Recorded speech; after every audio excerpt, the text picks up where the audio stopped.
한계가 있기 때문에 추진 논리 면에서 우리가 유용성은 계속 발전시키고 또 한계는 보완하는 그런 방향에서 이 논리를 재정립할 필요가 있다고 생각이 되고요. 그런 면에서 특히 우리가 중요하게 생각해야 될 것은 실천성이 담보되는, 그러니까 실천성이 담보돼야 된다는 겁니다. 아무리 좋은 이 합의라 하더라도, 내용이라 하더라도 실천되지 않는다면 별 의미가 없을 것입니다.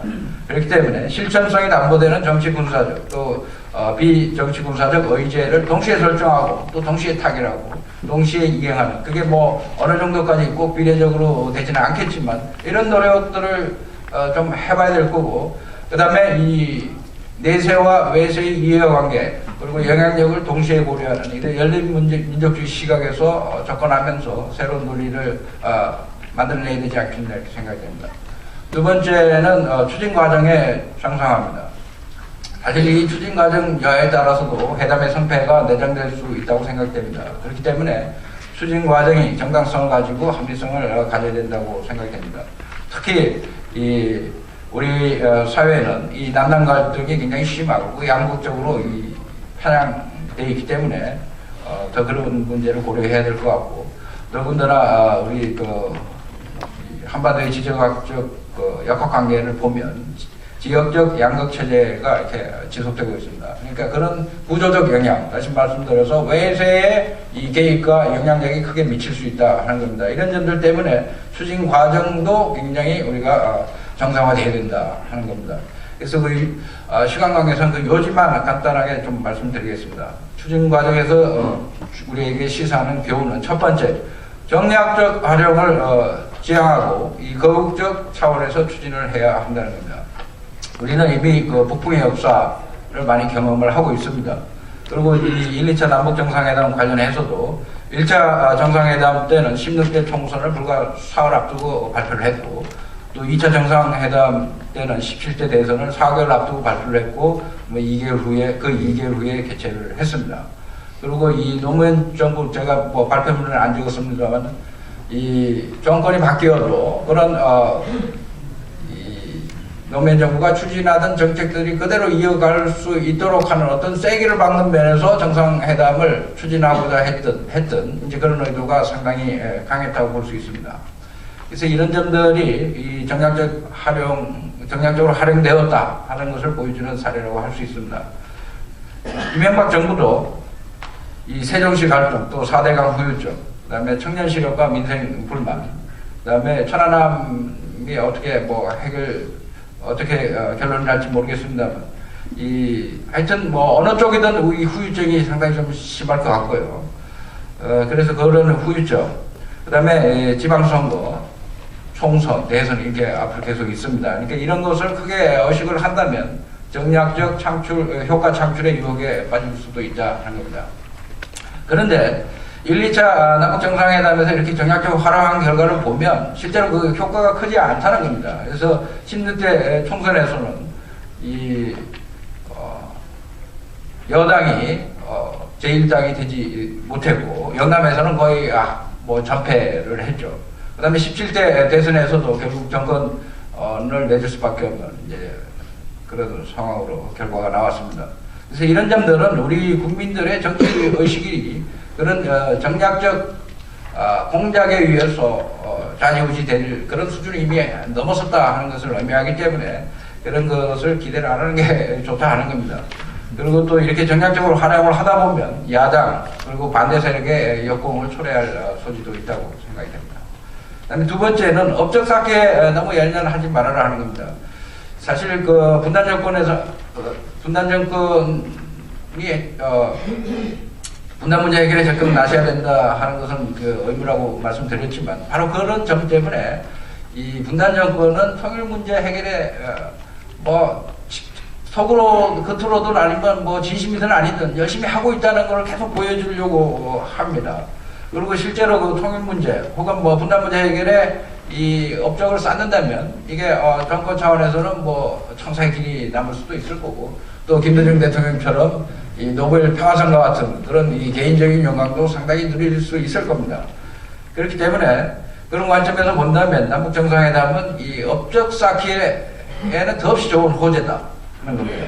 그렇기 때문에 더군다나 이제 우리처럼 이렇게 5년 단임제 대통령제를 실시하고 있는 상황에서 기간이 얼마 안 되기 때문에 이 업적 쌓기에 굉장히 좋은 호재이고 또 유혹을 많이 느낄 수가 있을 겁니다. 그러나 업적 쌓기에 집착하다 보면 이 무리수를 많이 두게 되죠. 그리고 북한에 대해서도 이 과도하게 양보를 하고 또 그런 협상 결과에 있어서도 우리가 과중한 부담을 안게 되는 이런 문제점이 있다고 생각됩니다. 세 번째는 이 대북 저자세, 그 다음에 국민들의 눈을 속이는 이 흑막을 지향하고 당당하고 투명하게 추진을 해야 한다는 것입니다. 북한과의 관계에서는 이 수혜 관계에서 사실은 당당한 쪽이 이 시혜자죠. 근데 이제 주는 사람의 입장에서 이렇게 자꾸 자세를 낮출 이유는 없다 하는 겁니다. 그리고 우리 국민들의 눈을 속이는 흑막도 없어야 된다고 생각합니다. 그래서 이런 저자세와 흑막은 우리 국민들의 자존심을 크게 손상시키고 또 정부의 신뢰성을 많이 떨어뜨리고 또 북한에 대해서도 불필요한 이 양보의 빌미를 제공하게 되고 또 회담의 성과 자체도 저해하게 되는 이런 문제점이 있습니다. 이렇게 잘 아시는 바와 같이 1, 2차 정상회담에서도 이런 문제점이 좀 나타났습니다. 김대중 정부가 5억 달러 비밀 송금 문제 큰 파문을 일으켰죠. 그 다음에 노무현 정부의 대북 저자세 이런 점들이 큰 파문을 야기했습니다. 이런 점들을 많이 의식을 해야 된다고 생각합니다. 그다음에 네 번째는 우리가 싫든 좋든 시종일관 이 미국과 긴밀히 협력을 해야 한다는 것입니다. 이것은 미국과의 협력이라는 것은 이 선택의 문제가 아니다 하는 겁니다. 아까도 말씀드렸지만 이게 탈냉전 이후에 전 세계적으로 보면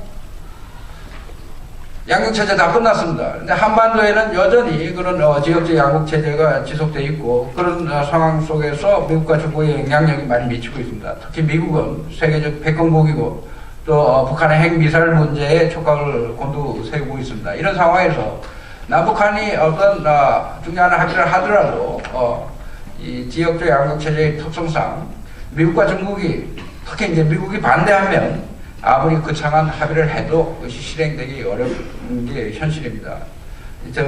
그런 예로 1차 남북정상회담 잘 아시는 바와 같이 클린턴 행정부 때는 한미 간의 협력이 긴밀하게 잘 이루어졌고 미국이 잘 지지를 했습니다.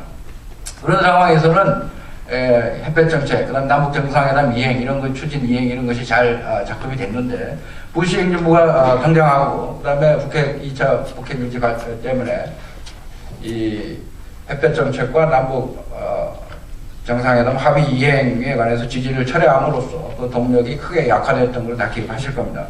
그 다음에 2차 남북 정상회담에서는 부시 행정부와 사실 여러 가지 측면에서 많은 문제를 두고 노무현 정부가 갈등을 빚고 있는 그런 상태에서 사실 미국의 불만이 적지 않았습니다.